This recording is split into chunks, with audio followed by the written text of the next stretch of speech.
Alright, last video of 7.6 and for the year. Alright, so let's have a moment of silence before we continue. Just kidding. Alright, let's solve exponential equations by taking the log of each side. This is the second method. In other words, can I get the bases to be the same, like 2 and 5? They're already prime. I cannot get them to be the same, so there has to be another way of solving. And there is. It's called by taking the log of each side. So, and now you can do this on any problem. You don't have to get the bases to be the same. So the previous video that I did, you don't have to use that method if you don't want to. Alright? As long as you take the log of each side, it's still going to come out to be the same answer. Alright, so what you got to do is you have to get the side with the x that's in the exponent by itself. So I got the base and the exponent by itself. Once you have that, you can go ahead and take the log of both sides. This is one of the reasons why I like about math. Math, you can do whatever you want to in an equation as long as you do it to every single term on both sides of the equation. So if you don't like fractions, get rid of fractions. If you don't like decimals, you can get rid of the decimals. Alright? So as long as you do whatever you want to every single term on either side of the equation, you're fine. Alright, so we know by one of the properties of logarithms that this exponent now comes down to the base, or becomes a coefficient.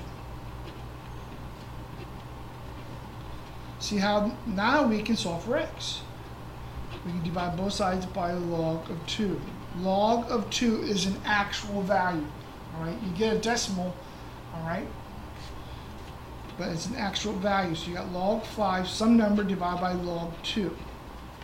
This is considered the exact answer or solution. Okay?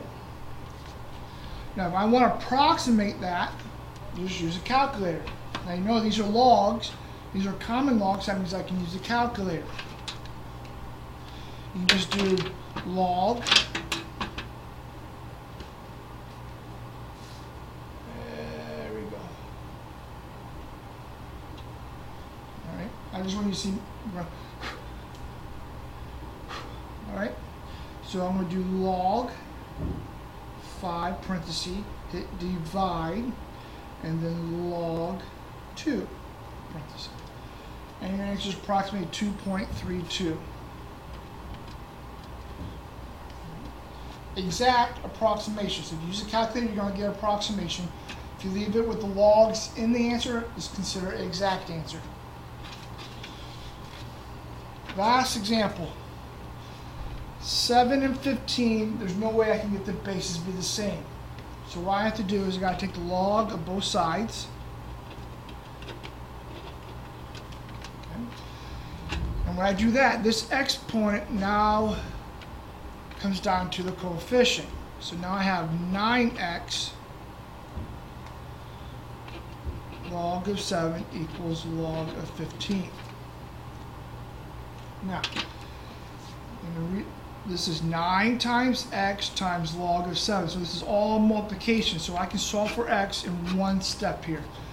I'm going to divide by 9 log 7. Right, so 9's cancel log 7. So you're left with x equals log of 15 divided by 9 times log of 7. And there's your exact answer. Now if I want approximation, I can use the calculator.